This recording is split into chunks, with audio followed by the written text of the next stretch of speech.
কে কে ওখানে? কে? প্রেত কাহিনী।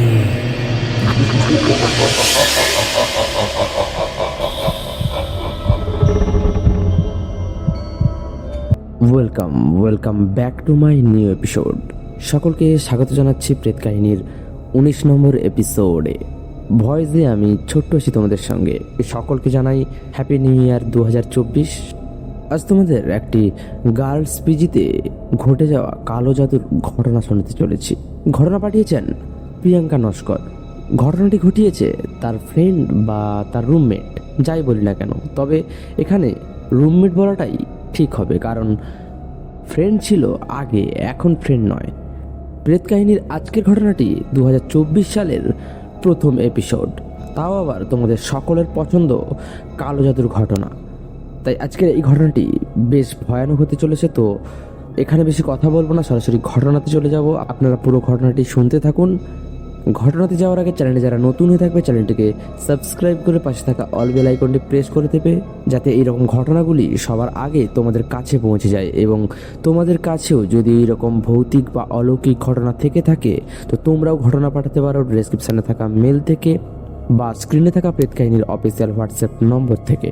তো সরাসরি ঘটনাতে চলে যাব। প্রিয়াঙ্কা নস্কর ঠিক যেইভাবে ঘটনাটি লিখে পাঠিয়েছেন ঠিক সেইভাবেই তোমাদের শোনাচ্ছি।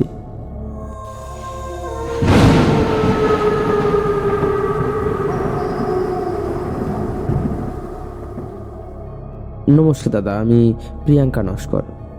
আমি কলকাতাতে 2018 সালে একটি মেডিকেল কলেজে ভর্তি হই। আমার বাড়ি ওই কলকাতাতেই, তবে আমার বাড়ি থেকে কলেজটার দূরত্ব বেশ ছিল, কারণ আমার বাড়ি ছিল কলকাতার দক্ষিণ দিকে আর কলেজটা ছিল কলকাতার উত্তর দিকে। আর তাই প্রতিদিন বাড়ি থেকে কলেজ যাওয়া আসা করতে বেশ অসুবিধে হতো। এই কারণে কলেজের কাছাকাছি আমি একটা গার্লস পিজিতে থাকা শুরু করি, আর সেখানেই আমার রুমমেট ছিল তুলি। আজকে যার ঘটনাটি বলতে চলেছি, তুলিকে আমি 1-2 মাস আগে থেকেই চিনতাম, কারণ আমরা একই কলেজে একই সঙ্গে পড়াশুনো করতাম। ওর সঙ্গে আমার তখন থেকেই একটু আধটু বন্ধুত্ব হয়। মেয়েটা বেশ সাধারণই ছিল, তবে ওর একটাই খারাপ অভ্যেস ছিল, কোনো ছোটোখাটো কথাতেই অন্যান্য মেয়েদের সঙ্গে ঝামেলা শুরু করে দিত। আমার সঙ্গে সেরকম ঝামেলা কখনো হয়নি।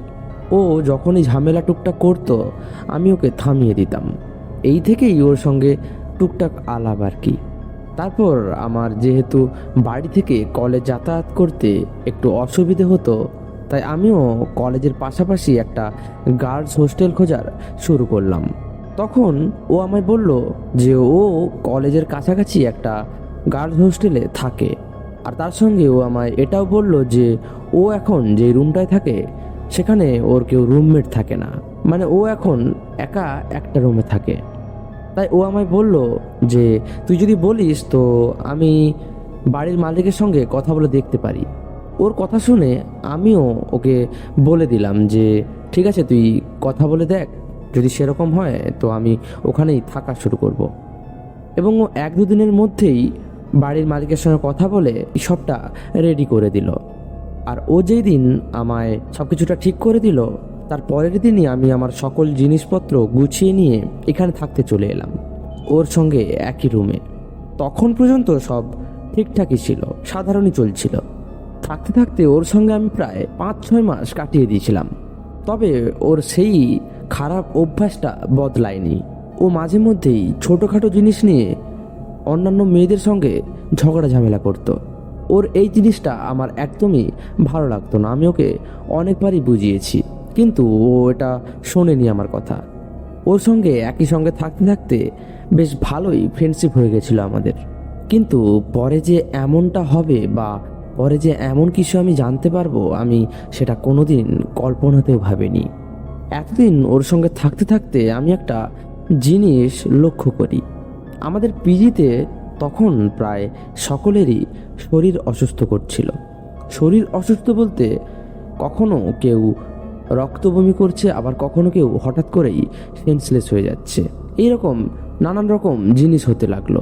আর সবসময় যে একজনের সঙ্গে জিনিসগুলো হচ্ছে এমনটা কিন্তু নয়। আজকে একজনের সঙ্গে হলে কালকে অন্যজনের সঙ্গে হয়। আমরা এই সকল জিনিস দেখতে দেখতে অভ্যস্ত হয়ে গেছিলাম। তবে আমার কোনো না কোনো দিক থেকে মনে হচ্ছিল যে এই সকল ঘটনার পিছনে তুলি কোনো না কোনো দিক থেকে জড়িয়ে আছে। কারণ আমি এতদিনে একটা জিনিস লক্ষ্য করেছিলাম যে হয়তো তুলির ওই ঝগড়া করার খারাপ অভ্যেসটা শুধু ঝগড়াতেই থেমে থাকেনি, তার পেছনে হয়তো আরও কিছু রহস্য ছিল যেটা আমাদের তখন জানা ছিল না। এর কারণ হলো, আমি যখনই তুলিকে দেখতাম যে কলেজে ও যার সঙ্গে ঝগড়া করতো বা যার সঙ্গে ওর কথা কাটাকাটি হতো, সেই দিন রাতে ঠিক সেই মেয়েটিরই এইরকম শরীর খারাপ হতো। সেই মেয়েটি এইরকম রক্ত বমি বা সেন্সলেস হয়ে ভুলভাল আচার আচরণ করত। প্রথম প্রথম এই জিনিসগুলোতে আমি ততটা কান দিইনি, কিন্তু পরে পরে এই জিনিসগুলো যত বাড়তে লাগলো তখন জিনিসগুলো আমার চোখে পড়তে লাগলো এবং এই সকল ঘটনা নিয়ে আমি ভাবতে লাগলাম যে কোনো না কোনো দিক থেকে তুলির এই সকলের পিছনে সম্পর্ক রয়েছে। আর তারপর তুলির অজান্তেই আমি ওর দিকে একটু নজর রাখতে লাগলাম। আমি পরপর 3-4 দিন নোটিশ করেছি যে ওর যার সঙ্গেই ঝগড়া হয় সেই মেয়েটার সঙ্গেই ওই দিন রাতে ওই রকম ভুলভাল ঘটনা ঘটে। তবে একদিন তো সব সীমা ছাড়িয়ে যায়। সেই দিন ওর সঙ্গে একটা মেয়ের বেশ ভালো মতোই কথা কাটাকাটি শুরু হয়। ঝামেলাটা এতটাই বাড়তে থাকে যে পরপর ওটা পার্সোনাল অ্যাটাকের দিকে চলে আসে। আমি তখন ঝামেলাটা বন্ধ করতে চাইলেও বন্ধ করতে পারছিলাম না। দেখলাম তুলি কিছুক্ষণ পর নিজে নিজেই চুপচাপ করে রুমে চলে এলো।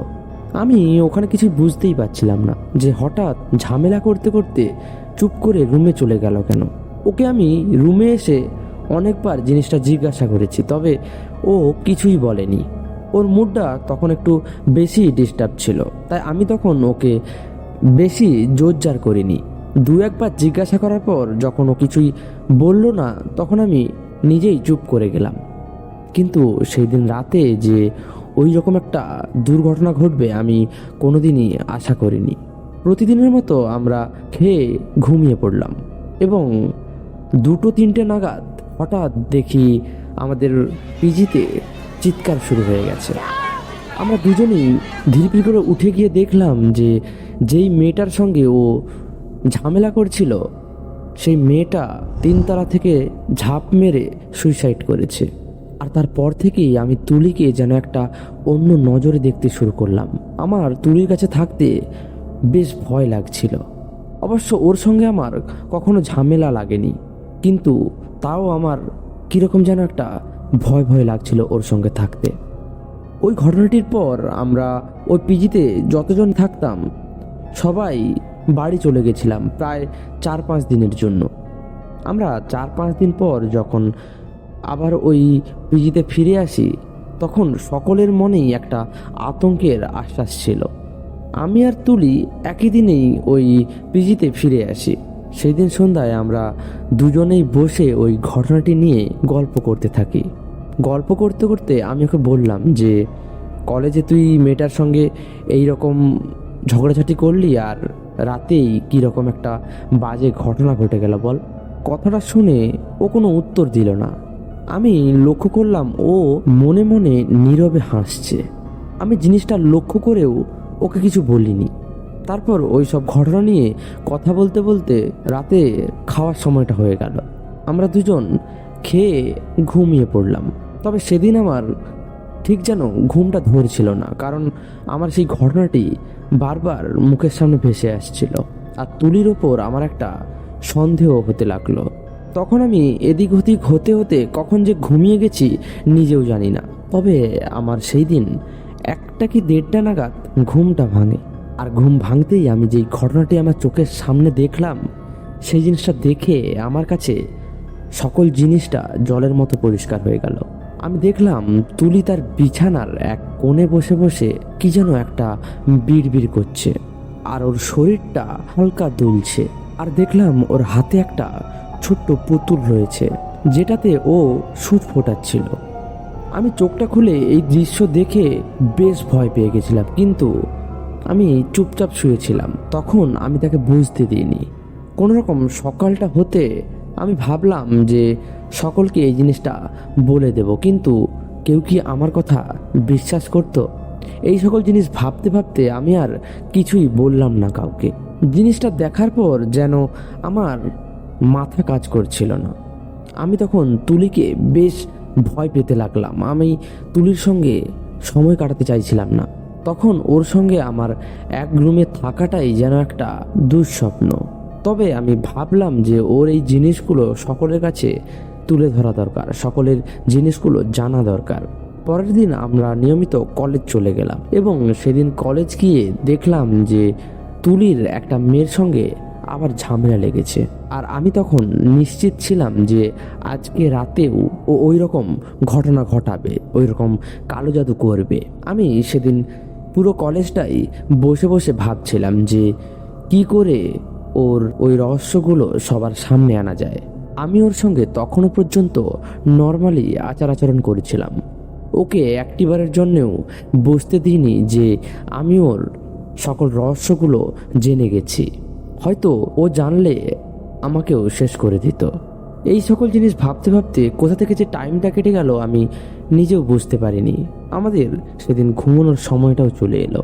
সেদিন রাতে যেন আমার জীবনের সবথেকে বড় পরীক্ষা ছিল, আমার জীবনের সবথেকে গুরুত্বপূর্ণ সময় ছিল। সেই দিন শোয়ার পরই আমি ঘুমানোর ভান করতে লাগলাম, কিন্তু আমি সেদিন ঘুমোইনি। ও দেখি নর্মালি টুকটাক ফোন ঘাঁটছে। ঠিক 12টা থেকে 12:30টার পরই দেখলাম ও ওর বিছানার এক কোণে চলে গেল।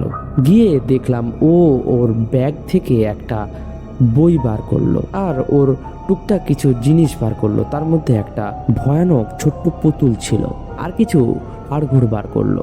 আর ওই সকল জিনিস বার করে দেখলাম আস্তে আস্তে করে বিড়বিড় করতে লাগলো, নিজের মনে মনে কিছু বলতে লাগলো আর হালকা করে দুলতে লাগলো। এইগুলো দেখে আমি কি করব বুঝতে পারছিলাম না। আমি তখন আমার নিজের ফোনটা বের করে রেকর্ডিং শুরু করে দিই। 3 থেকে 4 মিনিট রেকর্ডিং করতে পারিনি, দেখলাম ও বীভৎসভাবে আমার দিকে তাকালো। ওর সেই চাউনিটা আজ পর্যন্ত আমি ভুলতে পারিনি। ওর চুলগুলো যেন তখন চারিদিকে উড়ছে, চোখগুলো থেকে যেন তখন আগুন বেরিয়ে আসছে, এমন একটা দৃশ্য ছিল। আমি ভয়ে চিৎকার করে উঠলাম। আমি আমার ফোনের রেকর্ডিংটা বন্ধ করে ওই রুম থেকে বেরিয়ে যাওয়ার চেষ্টা করলাম, তবে আমি তখন বেরোতে পারছিলাম না। ও আমায় হাত ধরে টেনে রেখেছিল। আমি কোনো রকম ওর হাতটা ছিটকে রুমটা খুলে বেরিয়ে এলাম আর রুম থেকে বেরিয়েই চিৎকার শুরু করে দিলাম। চিৎকার করতেই দেখি আশেপাশের রুম থেকে সকল মেয়েরা বেরিয়ে এলো আর নিচে থাকা বাড়ির সিকিউরিটি সহ ঘর মালিকও আমার কাছে ছুটে এলো। আমি তখন এমন একটা সিচুয়েশনে ছিলাম, আমার মুখ থেকে তখন কোনো কথাই বেরোচ্ছিল না। আমার গা হাত পা পুরো থরথর করে কাঁপছিল। সবাই যখন আমার কাছে চলে আসে তখন আমি দেখলাম যে তুলি একটা স্বাভাবিক আচার আচরণ করতে লাগলো, যেরকমটা আমার সঙ্গে সব সময় করে। একটা ফ্রেন্ডের মতো আমার মাথায় হাত বুলিয়ে বলতে লাগলো, কিরে কি হলো তোর, এমনটা করছিস কেন, কোনো খারাপ স্বপ্ন দেখলি নাকি? তবে ও আমার কাছে আসতে আমি ওর থেকে দূরে চলে যাচ্ছিলাম। ওই সময় ঘর মালিকের পরিবার সহ পিজিতে থাকা সকল মেয়েরা আমায় নিয়ে গিয়ে একটা চেয়ারে বসালো। বসিয়ে আমার মাথায় একটু জল ঢেলে আমায় জল খাওয়ালো। কিছুক্ষণ পর আমি স্বাভাবিক হলাম আর স্বাভাবিক হওয়ার পর তারা আমায় জিজ্ঞাসা করলো যে আমি এরকম কেন করছিলাম।